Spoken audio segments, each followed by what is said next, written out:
Should we say it together or should we just be like, Welcome to Curl Talk Unfiltered, episode 1.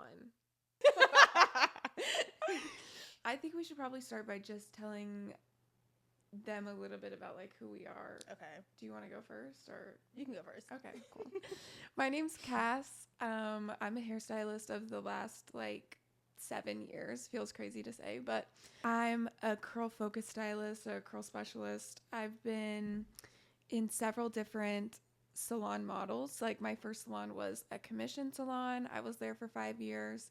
There was 30 hairstylists at one point working. It was crazy to me. Honestly. Yeah. It was so fun. I have so many stories from that. That was it was commission, but it was also super fun. Yeah. And I started there when I was 18. And then I moved cities and states in 2023. I moved to Dallas and I worked at a commission booth rent flex salon with maybe 15 stylists. And then currently I'm at a smaller salon where it's all booth rent and there's 5 hairstylists, nail girls, estheticians. But yeah, that's a little bit about me. Yeah. Okay. I'm Talya. I've been in the industry, I guess, for 3 years now. I started out at a suite style salon where it was all commission and there was literally only 4 of us, including me, an assistant. And then moved to a commission, and now I think there's 12 of us. But by the time this video goes out, I'll be in my own suite. That is I so know cool. that I'm excited.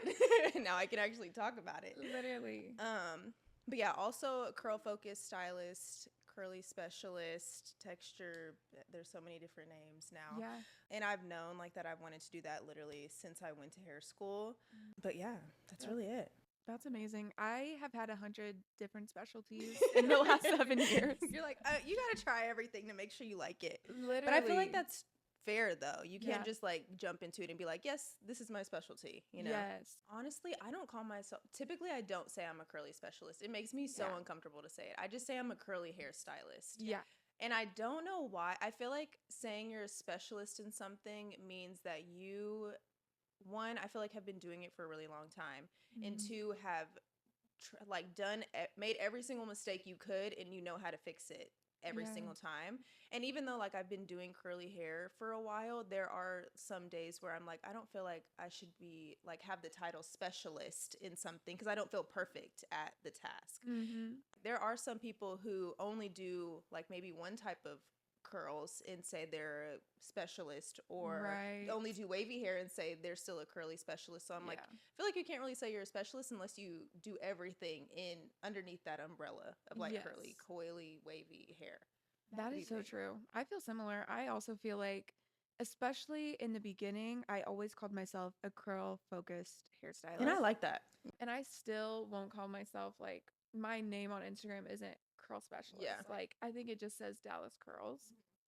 Because I also feel it's a lot of responsibility to say you're a curl specialist. It shouldn't be a specialty. Right. Because so many people have curly hair, so why is it something that we have to specialize in? Mm-hmm. Just straight hair. You don't go around saying, I'm a straight hair specialist, or something like that. So I feel it is a weird term that we've used as a community. You're in the in-between of maybe 10 years ago, it wasn't at all weird or even maybe an uncomfortable topic to talk about. It was just oh, they're a curl specialist. Yeah.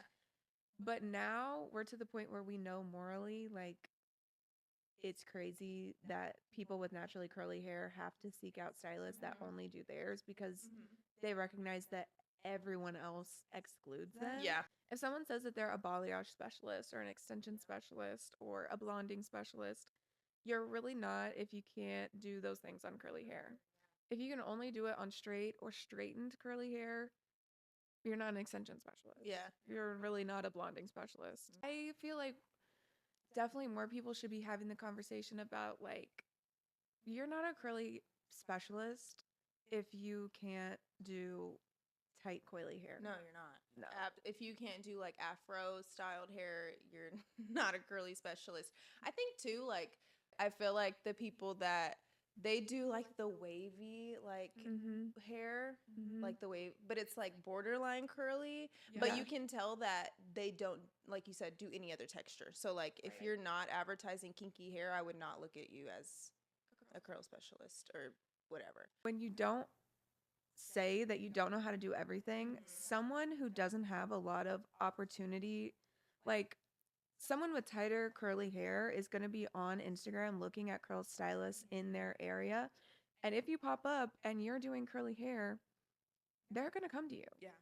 Like since curl specialists aren't really, I guess, popular. For me, they're popular because I follow so many people on Instagram. So I'm like, no, there's people literally every 20 miles or so. But for people, whenever they're looking online, they don't follow the same people that I do. So they're like, well, you're the closest one to me and I live 5 hours away, you know? Yes. And I'm like, not that they're wrong or anything, but I'm also like, no, there's like others out there, but maybe they don't do your texture or they don't advertise your texture or whatever it is. Right. Yeah. And that's what's crazy. If any, like, I would hope that through kind of like this podcast and having conversations like this, more hairstylists would figure out that if they opened up their minds to learning how to do curly hair, with even Saturday, like 5 hours exactly. My second client was at 9 a.m. and she drove 5 hours. She got on the road at like 3:30 in the morning, drove 5 hours, drove right back home. I was like, "Are you doing anything in Yeah, Dallas are you gonna stay today?" here for the weekend? Like, I've no. had clients fly. Yeah, Like I've had same. 2 from Seattle in like the last month, and like from Chicago. And you would think like, I don't know, like that there would be people there, but maybe there just isn't. And I'm like, wrong. I don't know. Literally. And so I'm just like, if that person is already driving 5 hours or booking a flight and then paying Right. How much money the they're being price, spent. that could be yours. Like if Yeah, you're in the middle of right. a small town or the middle of a small city, learn how to do curly hair. And it's not saying you have to stop doing straight hair or like only do curly hair. You can still do all those things, but I feel like you should want to like appeal to everybody. I feel like especially when you're thinking about expanding your books to people with natural hair, number one, do it because it's the right thing to do. Like, because if you're not doing it, why are you not doing it? Because you don't want them or because you think someone else is going to do it? I think initially for me, whenever I was doing hair like my first few years and I wasn't styling people out curly, people with curly hair would come in, but I would just blow it out, straighten it, curl it. Because that's what you're taught too in hair school. I swear we did like one curly cut in hair school and then we straightened it afterwards. So it wasn't even like we weren't really learning how to deal with like naturally curly hair. Like literally. No, I know exactly. I remember the only thing I ever was taught, and if any of my Cosmo teachers are saying this, I swear to God, this was the only thing you taught me, was I remember one time one of my teachers, I had someone with curly hair. She had driven 2 hours to come see me in hair school. And I know this because she's from where I'm from. And my teacher said to get like the mousse. And in hair school, everyone was all about cocktailing products in your hand. Yes. Mix like 3 different things in your hand, rub it all together, and just then put it on. literally. And I remember her telling me just to like coat it on the on top the outside to where and she was like, you want to be able to see the product everywhere and then diffuse. I have no idea what it looked like. I think the lady was somewhat happy. That is the other thing. So often when people do drive from hours away, whatever you do, they're grateful. They're gonna be great. Yeah, they're gonna be happy with it most of the time. And just start there with styling. You know, like you don't have to be the best curly cutter on the planet. But if you do a really good style, then they're more likely to give you another opportunity. Literally, especially for the beginning. Right. Like the more you just do starting out, you'll get so much better at cutting. But if I have any advice for a stylist that's thinking about integrating curly hair into their clientele and their career, just styling. Just start with styling. Style like every type of curl pattern 3 times. And then start cutting it. I think too, like knowing the products to use. Like I find people want to use cream for everybody. And I'm like, we are not using cream on super kinky, low porosity hair. Like, but people are scared of gel. And so I'm like, no, put more. Like, you don't have to be scared of those products. But I think also that comes with experience and just like you doing hair, like Yeah. different textures. Exactly. That's one hard thing about the beginning of doing curly hair is with styling on straight hair, like you can blow it out, and if your Mhm. blowout sucks, you can straighten it. If straightening it doesn't look good, you can curl it. Like Mhm. there is no unfixable thing. Right. But if you didn't put enough product on curly hair, go back to the shampoo Yeah. and start again. We're starting over from the beginning. Literally, if you didn't shampoo her hair well enough, Yep. go back Mhm. because it looks bad. No, I whenever swear it's every done. time I shampoo a client, somebody, like one of my coworkers, looks at me and they're like, "Damn, like you're really." I'm like, "Yeah, Yeah. because it needs to be clean." Literally, and normalize doing that for everybody. Right, for every single person. Literally, because on straight hair, it'll blow dry. Right. Yeah. No. Yeah. But that's the thing. And in the beginning, whenever I was doing it, I did a lot of just styling for my Mhm. friends. Mhm. And I also can remember the excuse of like, well, I don't know anyone with curly hair. No one around me has curly hair, blah blah blah. They do get on a Facebook page and post about it that you're doing free like wash and goes. Yeah, literally. That's Come and get it. your hair washed for free. Yeah. People eat that up. Yeah. What even made you, before I get into that, what Yeah. even made you want to start doing curly hair? Like, had you always wanted to, or? Yeah, I had never wanted to. Like, it was Okay. never something in the beginning that was on my mind. I have wavy hair and I never embraced my wavy hair Mhm. like growing up. I just assumed. I think I would sleep on it wet a lot of times and just Same. be like, I don't know. It's not what everybody else's looks like. So, and just like straightening it. And even in cosmetology school, I remember being like told to put my hair, like to fix my hair whenever I would wear it natural. Yeah. Like they would make me someone braid it or someone curl it or something because they were just like, it's not professional. Yeah. And I still didn't think I had anything. I was still just kind of like, oh, I just thought Just a I little was bend. not wearing it Yeah. straightened. And it was, I mean, for me personally, it was the height of the social justice movement of 2020 Mhm. when I was just looking at my life and what biases in my life were negatively impacting people of color. And I was like, well, it's pretty glaringly obvious that the entirety of my clientele is white or straightening their curly hair. And so that's when I was like, I have to figure out how to do this. Yeah. And at my salon, there were several people that did do curly hair. So learning more from them, and then I took a weed ad certification class. Mhm. That was my first curly certification. And I liked that class. I don't use any of the same cutting techniques, but I liked that class because any larger class that is like through a product line is going to be product knowledge. Yeah, for sure. So if I don't know, if you run across one, it's going to tell you like what all the products do. Weed ad specifically, I mean, I would recommend it for that in and Yeah. of itself because it's going to tell you how to put the products on, how to diffuse. It was so much more that than it was cutting. Yeah. It really wasn't anything cutting. No, I think that's cool though. But I think too, like you said, like you realize like the biases that you were dealing with. A lot of people don't want to do curly hair, and we know why they don't want to do curly hair. Yeah. Because they don't want to target a specific type of audience. And Yeah. I think it is like good for you to like take a step back and actually realize like, no, I want to welcome everybody to my chair. Yeah. So I think that's cool. That was huge, and it was so much fun. Whenever I started, I was just like, I'll just know how to do it. Yeah. I had no idea that it was going to become a specialty for me. I just wanted to be confident that anyone who walked in the door, I would never have that feeling of Oh my God, like, I don't know what to do. I don't know what to do. Yeah. This is going to be a long appointment. And I'm going to literally feel bad. And you're hoping that that person doesn't like clock you for it. You're hoping that person just goes like, okay, this is what you did. But also you Okay. do want to be able to provide somebody the best experience possible when they are paying. So yeah. 100%. And I feel like in the beginning too, sometimes stylists will like, they'll take a certification class and then immediately their haircut price, 150 plus. Yep. From one cert class.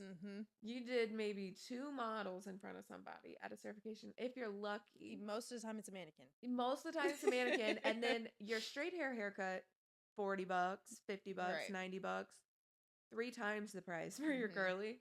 And I would say that would be huge of like, don't think just because you took one certification class that you have to charge You're all of a sudden a specialist. what everybody else in your area is charging because you're not good enough yet. And if also you want to practice without like stressing out, Yeah. then lower your prices. Right. And get good at that thing and then raise your prices. I think too, like something I've noticed just with people, I feel like people will start doing it for the money reason. They see how much money we're able to charge for these appointments, and they're like, oh, well, I want to do it. But also, like, you need to look at the whole thing is this takes me almost 2 hours. I'm using a ton of product, and I've been doing it for a while. And so it's not even just, no, I want to charge $160, you know, whatever it is, just because I can and people will pay for it. No, it's, I'm also educating them on their hair. But if you're not willing to do any of that, then you shouldn't be charging that much for a haircut. Yes. No, that's so true, because a straight hair client comes in, sits in the chair, you stand behind them. What do you want to do? I just want to trim and long layers. Yeah. Like, and so why would I charge $150 for that? Exactly. Like, it's not the same type of service or experience. 5 sprays of Kenra blow dry spray. Right, a little bit of blow dry cream. Yeah. Literally, and you're done. But yeah, a curly hair person comes in, I'm sitting in a chair in front of them. We're talking. We're going to talk. And I've had a lot of clients say like that one of the reasons why they come to me is because they see how in detail like my consultations can be. Yeah. And so they're like, I've never had a stylist like actually talk to me like that in depth about what it is I want. And I'm like, that's another thing that people have to take into consideration. And you and I have talked about the emotional toll even just like a consultation can take. So yeah, I feel like people really need to understand I'm not just charging that much just because like it's a whole thing. The amount of times, like at least weekly, someone's crying in a consultation. I say the same thing at first every time. Tell me a little bit about your hair and what you want to do today. And it might be immediate tears. And yes, that's happened. Who am I to rush that? Right. I'm like, okay, well, now you just kind of read the room and you're like, okay, we really need to, we're going to unpack this now. Yeah. People that do straight hair don't do that. They don't have the same, no. It might be like once a year somebody sits in their chair and cries. Yeah. And that's a lot emotionally. It can. Sometimes at the end of the day, I'm like, oh, yeah. Yeah. It's hitting me now. People have had like trauma haircuts, like all these things are like attached to their hair. And so now when they're actually giving you the opportunity to do it, it's just like an emotional like dump, I guess. Yeah. And so, but they're literally just telling you like how they feel. Literally. So, I don't blame them. I'm happy to just like sit and be with them and be like, well, let's do something different this time. But a lot of times it comes to with like, they're not ready to cut off what they need to cut off. Like it does also, sometimes I'm like, this maybe isn't going to be the best haircut of your life because you don't want to take the steps. Yeah. Yeah. Or it's been 2 years since your last traumatizing and now we have like breakage or things that are unfixable. Yeah. And so it's a lot of also like telling people hard truths too of like, no, you do need to cut off from here to up here if you want it to be healthy. Yeah. But also it's like, I'm not going to cut off. I'm not just going to go in and go crazy either, you know? Yeah. But it's always because normally they've either had a really bad haircut or they've just never had somebody that knows how to do curly hair do their hair, which is sad. It's like they're in their 20s and they've never had somebody cut their hair that actually knows how to deal with curly hair. And I feel like it's the industry not caring, really. Yeah. You know, they're like, nope, long beach wave, balayage, highlight, like that's blonding. That's what we want to do. And I'm like, I feel like we need to start with the basics of just every hair texture and everybody should know how to do that. Yes, because it's not hard to put product in curly hair. Right. It's not. Is it time consuming? Maybe, but okay. Literally. Like, so. Yeah. Is it more time consuming than blowing their hair out? No. And styling in a different way? No. I have people all the time. They're like, I could never do that, like what you do. And I'm like, I mean, you just don't want to. Yeah. Like you could. Yeah. And does diffusing take longer than a blowout? Not for me. It takes the same amount of time. Literally. Or it might take more to diffuse if they have super thick hair. Yeah. So I feel like it's just excuses at that point because you don't want to do something. Yes. And also just equating what we're doing. It shouldn't look hard. I don't get why it looks hard. I'm like, because they lay back in the chair. I'm like, is that why it looks hard? I don't know. I don't know. There are so many microaggressions that stylists will say. Someone who doesn't do curly hair ever will just be like, I could never do that. Yeah. That's so hard. I'm like, it's not hard. Why is it hard? Yeah. Why? I just put gel. Like, And literally in just water. cover. Like, literally, and my shoulders aren't gonna be dead Yeah. in 5 years. Literally, it'll just be like, or, you know, someone, they'll walk by and be like, oh my God, this looks so much better. I'm like, quiet the on end? set. At the Yes. end? Literally. No, there definitely have been microaggressions, but they don't even realize You know. what they're saying. You and I were talking about this the other day, Mhm. and like I feel like if you have taken the time to really understand curly hair and like the people that have super curly hair, but I feel like not everybody does that, and they just go in and they don't want to take the time, they don't care, and they might say like questionable things to their clients. I'm like, no, that's a big no. Like, that too. Don't start doing curly hair if you're gonna say crazy things. Yeah. Like, figure out. I don't know the answer to that. I've taught a couple of curly hair classes before, and that is always something that is the beginning of my classes, of like words we never say. Yeah. Like, I'm never gonna. You're never gonna hear me say crazy. Right. Your hair looks crazy. And people will come in and say that to me, like clients will. And I'm like, no, it doesn't look crazy. Like, it's just brushed out. Like, you can't say that. Your hair doesn't look like that. Yeah. And I mean, there's some words, I can't even say them. I can't even say them. But there are some words that are just like a huge no, like to say. And I feel like if you don't know what those words are, then you need to wait to do curly hair. You need to think about that. Literally, if the words didn't pop up in your head immediately. Because it's right here. Literally. And I'm just like, I wish that every curly hair class started with something like that. Yeah. That was like, this is the emotional battle that people with curly hair are going through. And just things not to say to them. Yes. Because in hair school, you learn not to say bleach. Yeah. Or like choppy. You know, like there's some words, like you say lightener or whatever it is. Fringe instead of bangs. Yeah, instead of bangs. So I feel like it should be the same thing. Yes. Why is curly hair not included in that? If you did your own class, you could definitely start with, okay, these are things we're not going to say to our clients. Yeah. Well, and I always love to set it straight, because I'm like, these are things you're not going to say today in front of me. Immediately, if you do, immediately I'm going to have to embarrass you in front of everybody. We're going to have an issue. It's so crazy because people will be like, you know, I've always wondered this. It'll just be some white lady that's never done curly hair that'll be like, I've always wondered this. And then say like the most off the wall thing. Yeah. And even within clients, sometimes clients come in, they have specific wants for their hair that is always rooted in texturism. Yeah. And I'm just like, and I don't know if they realize it, but I mean, honestly, the other day I had a client came in, her hair was pretty short. After the appointment, she thought it was going to be down here because she's like, well, on your Instagram. Yeah. And I'm like, well, yeah, but after a haircut, your hair's not going to be longer, you know, but also it's just texturism. Like you want looser curls and you don't want super tight curls, even though it looks really good, you know, it's just, you don't want it. Yeah. It's so true. Or someone that like doesn't want their roots to have any, like, can you give me straight roots? Yeah. This much? Yeah. But everything else, like, you know, I wanted my curls, but I don't want any volume. Which is like, it's a thing to want, but then whenever you just like hammer it in, like, I don't like this. I'm just like, okay, I'll try to make your roots flat, but let's not talk about anyone else. Like not liking volume now, because maybe growing up, like when I was younger, I wanted the flattest hair. It looked like I just got out the shower every single day, and that's just what was cool, you know. And but now, like, in teenagers are still that way, because I get teenage clients, and they're like, no, I want, like, I love definition. I want it really flat, and I'm like, it's just the time that you're in. Like, it's fine. Make it look it's a Canon event, and I'm just gonna let you do that.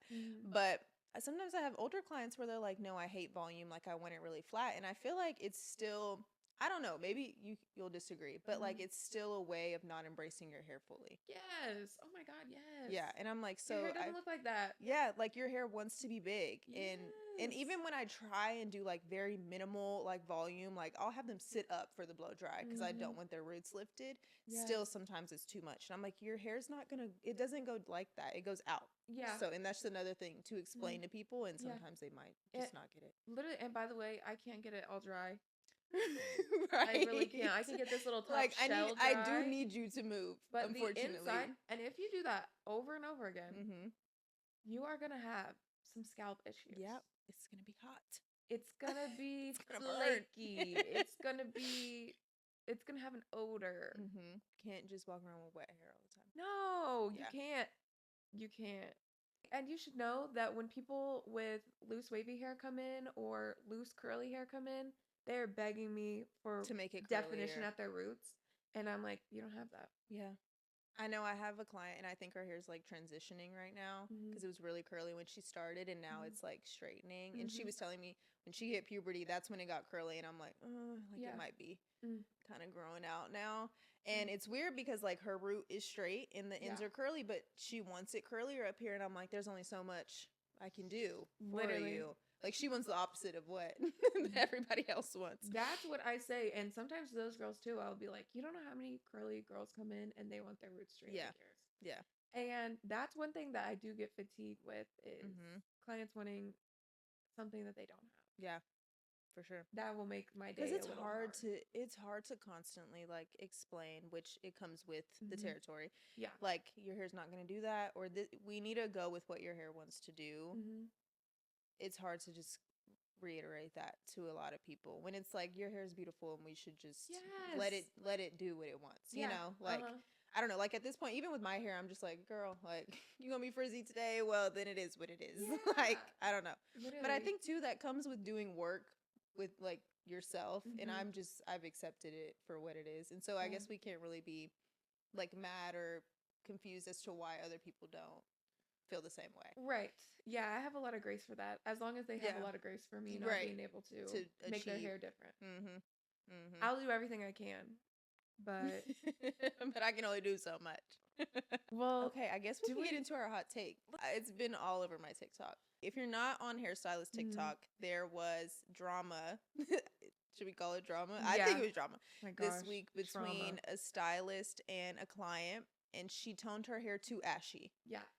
Which isn't hard to fix at all, but it's been turned into a really big ordeal. Like now it's a court case at this point because her hair was too ashy before Thanksgiving and right before her birthday, right before her Fiji trip. And so like the world is ending. Literally, like she came into her regular hairstylist. They have an in-depth consultation. The client wants something she's never had before. She wants to go lighter and a little bit more platinum. She's saying she was calling it like a beachy blonde, but to me, blonde.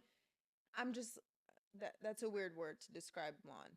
Beach. Literally. But anyways, then they decided to go on something a little cooler versus the warmer side. She showed her picture, said this, but cooler. And so, I mean, overtoning happens. Like, I don't think it's something to take to TikTok. No. Like, and two, I think, okay.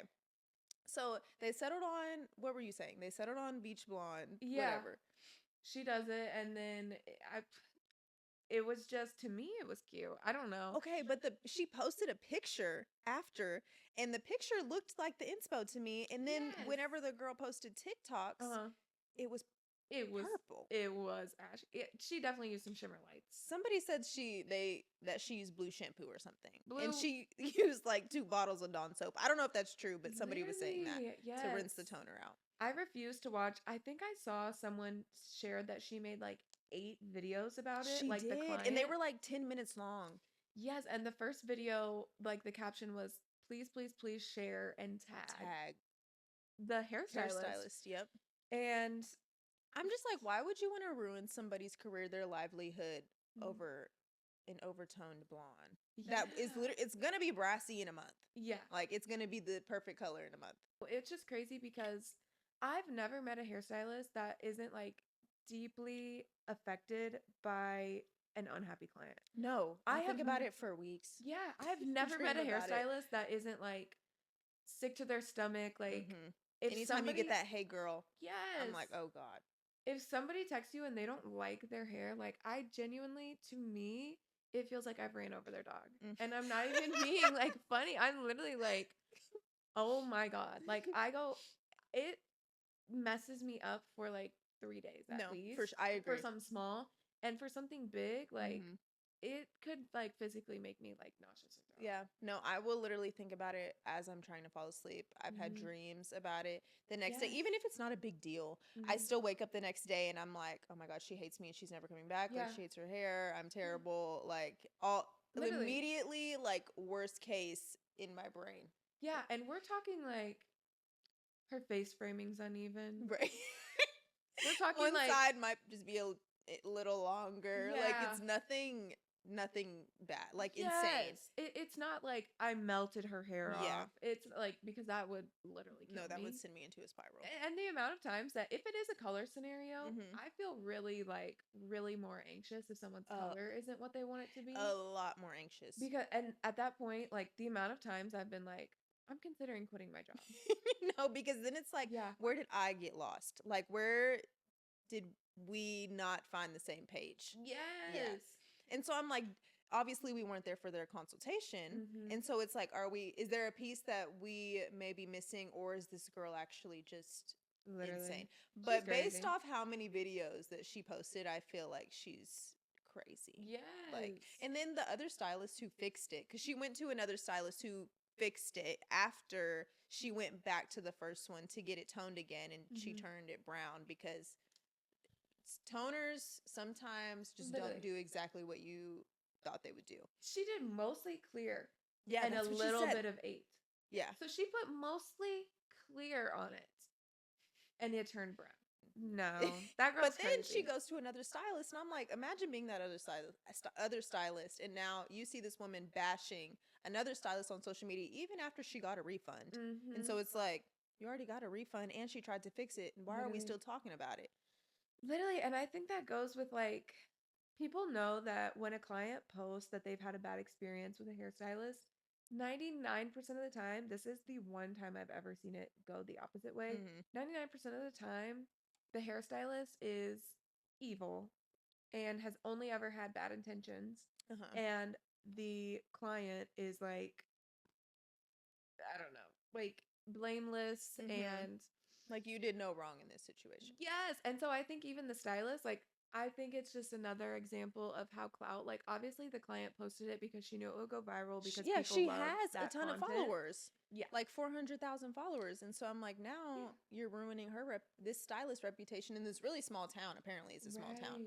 And so it's just like, why are we doing she's doing it to cash out before she goes to on her Fiji trip or whatever. But also you've been Yes. seeing this stylist. Also, it's about giving grace. You've been seeing this stylist for years. This is the first time that she has ever not hit the mark 100%. And now we're bashing her on social media. Like my biggest fear came. That is my biggest fear. Literally. And I think too, like, I mean, we've seen stylists that go in and fix on TikTok, like whatever viral scenario was like wrong, and then they get a ton of clout. They get a ton of followers. So I can empathize with why the stylist would do that, especially I don't know her scenario, but that's my best guess of why a stylist would reach out and be like, I'll fix it. Because every other stylist, she reached out to her. It's not like the girl found, I would never do that. And gave it for free. For free is She knew insane. she was going to get some clients. Yeah, no, definitely. And that I can't get with. That is weird to me. No, because I don't know. Sometimes like that is my nightmare. Yeah, no, it really is. I would go in the witness protection program.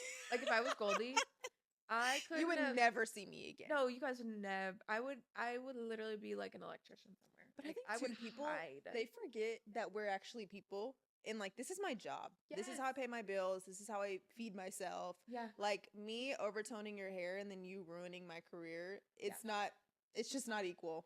It's really not. Literally. But they're like, no, we're robots. And it was the week of Thanksgiving that all that happened. So she expected her to fix her hair on Thanksgiving.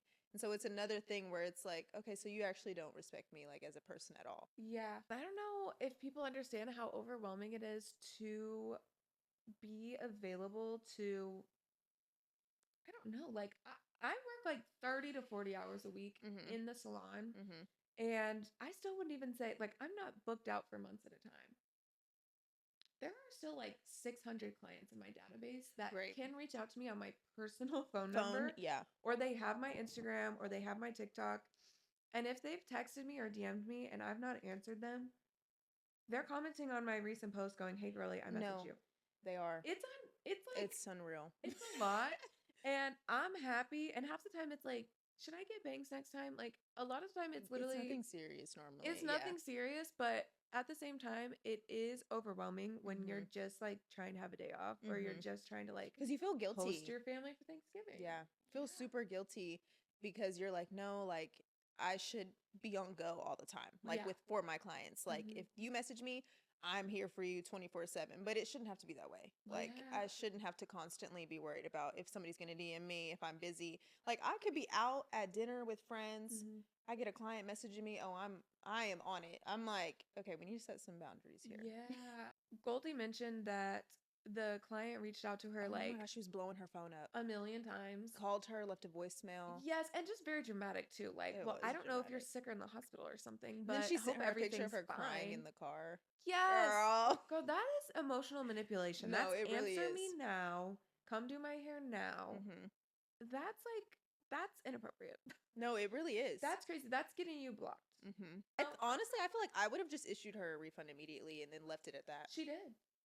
Like immediately? I think she did after she fixed it the second time. Okay, yeah. Because I'm like at that point, there's sometimes where you just don't drive with people and it's like, okay, no, like you're doing a little like too much for me. Literally, but think about that too. Like you've spent, I'm gonna guess like 3 to 5 hours on doing her hair. You've spent so much money in product and it's right before the holidays. You're already stressed.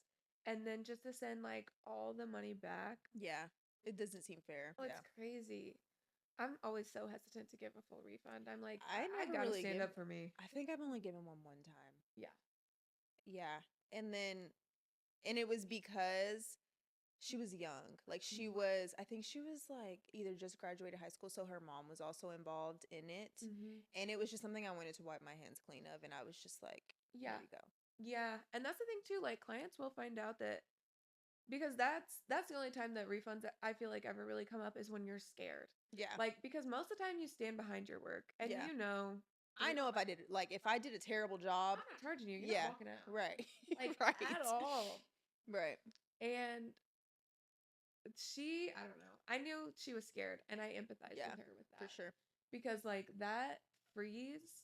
Like not knowing what to say, not knowing what to do or how to fix it or to stand up for yourself because she knew how to fix it. And also, most people would have charged her, sent her out the door. Right. Dude, 2 shampoos, you're feeling good. Yeah, no, literally.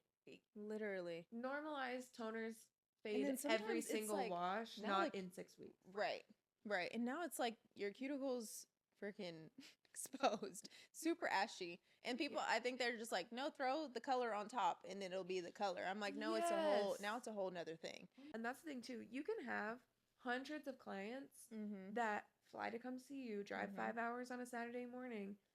You can have all those people that love you, and at the same time, that one loser comes to you, and doesn't like what you do. You're just like, they ruin your entire week. Yes. Oh my. I'm like, because the ratio. Months. If somebody did something like that to me, right? No, I swear to God, for the whole year. Like clients, reach out to me then. If something like that happens, reach out to me then. I'm not okay. Yeah, I promise I'm not okay. Yeah, but I don't know any hairstylists, and I've met hundreds. I've never met one that doesn't care. No, I think that's a reason that a lot of people will like post stuff or. I don't know. I do sometimes feel like it's clients versus hairstylists on TikTok. No, it is. And even on her comments on her TikTok, so many clients, not hairstylists, were like, she needs to fix it and give you a refund and blah, blah. But all the hairstylists were like, I mean, in the picture she posted, it looks like your hair was the right color. So what's going on now? And why would she give you a refund? Whatever, she already tried to adjust it for you. Do we have time in a consultation? And we might. And clients let us know. But there's 100 different lightings. Like we're all thinking of that one picture of her in the salon and it looks perfect. Yes. And then she goes home and she's in a dark closet with the filter on. Yeah. And do we have time to say like what exact area would you like your hair to look like that in? Because I can't make it look the same in every lighting. So do you want this in IKEA lighting? Do you want this in warm fluorescent? Do you want this in your car? Do you want this at work? Dentist lighting? I literally, I know that's going to overwhelm you, so I don't tell you it's going to look different everywhere. Yeah. Because and even sometimes like in my salon, our station lights are really warm. Yeah. And so sometimes even when it's super ashy, you flip them up, like my client, one of them, flip them up, it looks super warm, they go outside, now it's really cool, and they're like, whoa, like wait a minute, like, and sometimes it's just different lighting. I can't control the lighting. Yeah, that's not something I have control over. Sorry. Yeah. But yeah, no, her picture was like, I'm like, girl, the 1 million please. pictures. No, yeah, the one in voice memos and Literally. texts. And I honestly wish that she wouldn't have altered her hair. I wish that she would have just let it be but she overtoned. couldn't. Yeah. Because she knew it wasn't that bad. So she had to do something. Mm-hmm. And like also, I'm gonna be serious too. If you're going to the beach in 2 days, you want to leave purple. Because guess what? When you come back, it's gonna be yellow. You're gonna have sunscreen buildup. You're gonna have salt water, chlorine. Like just standing in the sun is eating your color, and they don't make a color that doesn't can get withstand that. That doesn't get ate up. No, so literally. I can 100%. I would have done the same thing. Yeah. Like exactly the same thing. So many stylists were like, "Why wouldn't you just put Malibu CPR on it?" Right. But I'm gonna be real with you. If I got overtoned, and I have been before, like ashy grayish, don't clarify my hair. Right. Let it be. Just yeah. Because but also then it's like y'all don't know how much time she had that day, and quick fix or whatever it is, like that's another thing you have to do. Like maybe she had another client after that. Exactly. And so even the hairstylists that are like, why didn't she just blah blah blah? I'm like, you weren't there either. She might not have 6 assistants. Yeah, or she might not even. Maybe she doesn't have the quick fix in there. I don't know. Who on this couch has quick fix? Malibu CPR. I don't have that. Yeah, I don't. I have undo goo, and that is it. That's the best we're gonna do. Like, that's it. I don't have anything else, and I don't feel bad about that. Oh yeah. Because also, don't rough up my hair like that if I'm over. I would. Because it's already like in its most vulnerable state. Like, let's not ruin it. You know, like let's just let it be. And I wish she would have told her that. Like, no, we're gonna let it be till you come back from your trip, and then we can adjust it. I think that is what she said. I'll let it be until Friday. No, she said Friday, the day after Thanksgiving. Yeah. And she was leaving. She said she was leaving the next day, and then she wasn't. But that client gives me bully vibes where, like, whatever you say, she would be like, well, are you sure there's not a different... Where you just want to be like, sure, text me Friday. Yeah, she's constantly, like, the questioner. Yes. Like, yeah. And the older I get, the more I'm like, no. The less you have, like, patience for that. No, I'm not. Literally. And I can kind of clock you from consultation. I'm not doing that. Yeah. It's not above me. I will disappoint you today. You're not getting your hair colored. Yeah. We're only going to do a haircut. And if you're not into that, I'll give you a refund of your deposit because I'm not doing that. Yeah. That's as good as it'll get. I'm never wasting my time and product if I think you're going to be crazy, which I'm not saying anything about gold either. But there's been clients where I'm just like, nope, not doing it. Yeah. But I love that you set that boundary for yourself because it can be hard. Like when clients sit down and they want something and you know it's not realistic, but you're like, well, they booked this appointment and they want to pay for it. Yeah. So should I just do it? You know? Yes. And there's like a stigma too. I've seen a lot. And I don't know. I personally know maybe like 1 or 2 out of hundreds of stylists I know. That's like, yeah, let's just do it. Like, it might not, like maybe her hair's not healthy. Kind of like the money thing of like, well, she's booked for it and I don't want to lose money. Yeah. I've met a couple of those people. I feel like I just never really think that way. I never think that way. I'm like, they'll be booked for a full and I'm like, do you want to do a partial? Yes. Like, what's best for you? Because you don't need that. Yeah. No, exactly. And that's, to me, I'm just like, I don't need it like that much. Even if I need it that much, I don't need it that much. Well, I'm not going to act like I need it that much. No. Like, you have enough of those scenarios where you are getting which at my first salon, it was like our manager got everything. So my bosses got the pictures. Like someone calls back, I'm not happy. And stuff. Email us pictures of your hair, what you wanted, what it looked like before, and what it looks like now. And of course, they take the worst pictures in the world of themselves. And I'm called into the office. And is this really what you put out there? They're in their bathroom, like lighting. And I'm like, no, seriously, I swear. I was upfront with them. This is what it had to look like. But it's still a redo a lot of times in that scenario, which I understand. Like, I'd rather do a redo than get a bad Google review. For sure. But you have enough of those where you're just like, I'm not doing it. I'm sorry. Leave a bad review that says I didn't do your hair, but don't leave a bad review that says I fucked it up. Yeah. Yeah. I'm curious to see how it goes for me now because my boss, he backs us 100% in almost anything, which is nice because some bosses are like, you did that and it looks whatever. Yeah. But now I'm like, since I'll be by myself, how to handle those things because there's been a time where somebody like literally got a curly cut, straightened it and was mad. And he's like, well, we're not refunding her because she booked, like, she got what she he trusts paid you for. so much. No, he I love literally that. does. Bosses that trust He's you. like, so what'd you do? And I tell him, and he's like, do you have pictures? I'm like, yeah, actually, I did take pictures because Period. most of the time you can sense something, and so I'm like, let me take pictures of this before and after, like, just There's to an have, energy. there's the energy. Had the pictures, it looks amazing. She just straightened her hair and hated it and wanted a refund, and he's like, no. And I'm telling you, when I clock that energy, I talk about it. I'm like, and I said that to a client recently. I had a poor experience with a client. I didn't do her hair that day. She was mad about it.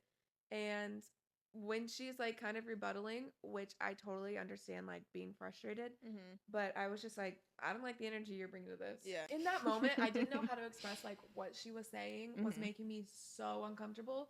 I knew the things like the energy, I don't know how to call it anything else, the body language, the tone, all wrapped up together. I called it energy, was a more professional way than me saying like, I don't like your attitude. But as soon as I see it or feel it, I have to say something because I've done too many clients where I'm like, okay, and now I'm dealing with this 3 days later. I'm coming in on my day off. I'm worried about a review, or we've already left a review, and one bad Google review. Oh my god. And it's there forever. But I feel for her. I definitely feel for her, and I feel bad that she had to go through that crazy. And now that it's becoming a court situation, I feel like hair should never get to that point. Like, which you will never, ever, ever catch me reaching out to an influencer and asking them if I can do their hair for free. No. Because if they hate you, they'll make a video. Yep. And also, they're not really the people sending you. You know who's going to send you hella clients? A waitress. A bartender. No, I have a girl that works at Sally's. I've had like 3 clients from her. Yes. Yeah, like a teacher, a banker, a stripper. All the regular people. You know. Oh my gosh. Well, is that the end? I guess so. I feel like this was really great. Honestly. Yeah, I really enjoyed today's topic. What type of things are we going to be talking about on this podcast in future episodes? A little bit of everything. I feel like we're wanting to normalize curls in the community, but also like appealing to hairstylists, just like the behind the scenes of what we all know, we all go through, but we can't talk about these things to clients. Like, this is a hairstylist like talk. Yeah. And I feel like just getting into like our funny, crazy stories that we might have experienced with clients or stylists, I don't know. And just what it's like to be in the industry. Telling the stories and stuff, because really I feel like it's hard to find a place to like talk about client stories without it being weird. Yeah, I don't know. For sure. Hairstylists are supposed to like never talk about like, especially negatively, anything or anything negative, and like sometimes it's just fun to talk. And especially, I mean, I live with a hairstylist. I'm friends with hairstylists. But if you're the only hairstylist in your friend group, like, I want you to be able to like tune in and be like, yeah, no, that can relate happens to all of these us. Things. Yeah. And I'm hoping to eventually too one day get to where we're like taking in like stories from people, reacting to those, as well as I'm super passionate about like the business side of things and how being a hairstylist is like the coolest thing that I've ever done, like the most important thing in my life. And just talking about business, building clientele, how a lot of times we can think it's like scary to go off on our own, and then we go off on our own and we're like, this is should have done this easier sooner than what I thought. Yeah. And then also like, I mean, even it's my first like real tax season as like independent, and I'm like, people should have told me more stuff. So no, but that's the point. That's why they don't want to tell you. Literally. But we're gonna tell you. I'm gonna tell you more stuff, because a lot of things are easy, but if you don't do it, then it seems like it's hard. Yeah. So, or people make it seem hard, so you don't do it. Yes. Yeah. I feel like every episode will have like some sort of like business and industry talk, and then like also just talking about stories and like what goes on behind the scenes. For sure. And stuff. So we're posting twice a month. Every other week. Yeah. This will go up in January. January 1st. So Happy New Year. Happy New Year. Merry Christmas. All the things. Literally, if it'll be you- fast. Yes, if you want to find us on Instagram and TikTok, mine's the Mhm. same. My username's just at Cass_hairstylist. My Instagram is at Talya Jade Hair, and my TikTok is at Talya Jade. No hair. Perfect. And then the podcast page, is it Curl Yeah. Talk Unfiltered Podcast on Instagram? Yes.